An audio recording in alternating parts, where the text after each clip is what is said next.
Hello, John chapter 10, verse 6.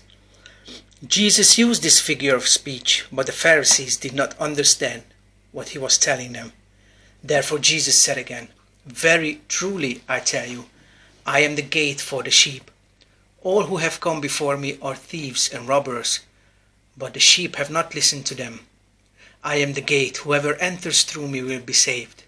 They will come in and go out and find pasture.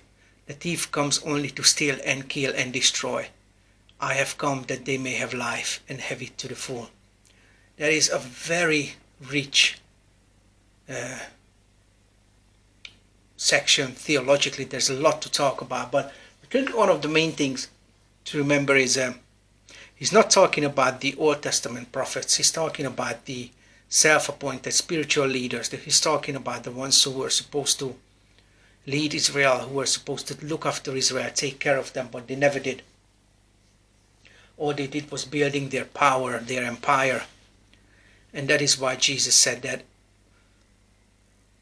they came in and destroyed. And also he's still talking about false shepherds. He's talking about false prophets who were trying to come in and lead Israel astray.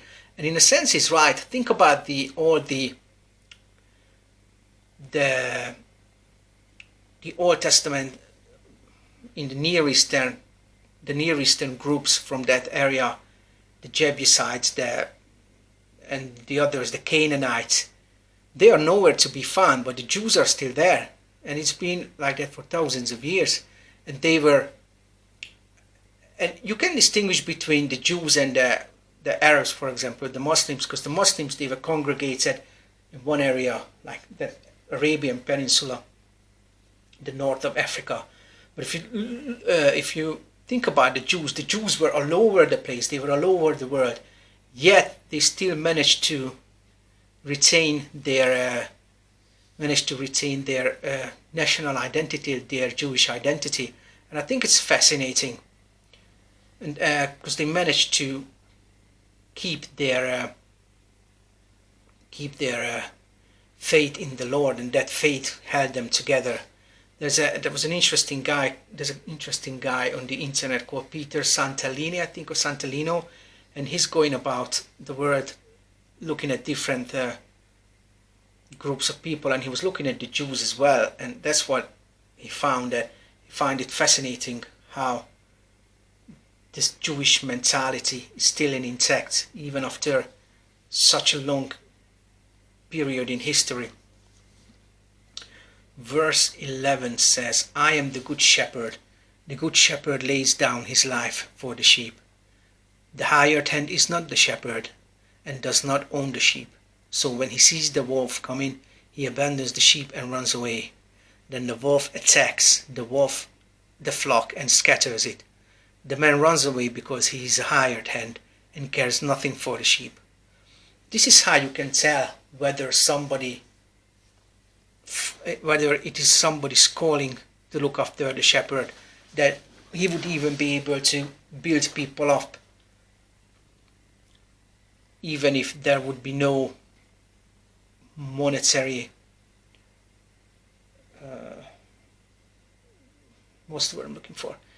If there's no monetary benefit. There are those, I remember reading somewhere that there were those who thought that when they were believers, but they went to study theology because they thought that it was a good way to live, it was a secure job. But they sort of stumbled a lot and even occasionally fell, because if it's not your calling, you wouldn't do it for free, you wouldn't do it under persecution. Chances are it's not your calling, and if it's not your calling, it's not from you. If it's not from God, but from you. And if it's not from God, He does not give you His blessing, He does not give you His strength to do it. He does not give you the anointing, and there's a good chance you won't be able to last. And I remember this guy was saying that he was preaching, and he had loads of pastors, preachers, shepherds in the front row crying that admitting that, oh gosh, this is what's been happening to me, this is what I did, and now I realized I made the wrong choice. I was never called to do this. That is why Jesus says that if you're not able to get through these problems, if you're not able to get through persecution and still have that love for the sheep, that still have them on your heart, then it's probably not your calling. I think it's one way to interpret it. But the other thing is, he also talks about his death. Because the only way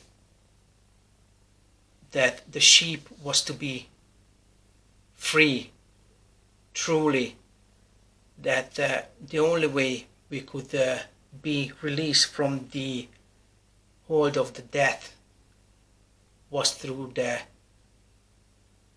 sacrifice of Jesus. And he didn't care that he had to lay down his life.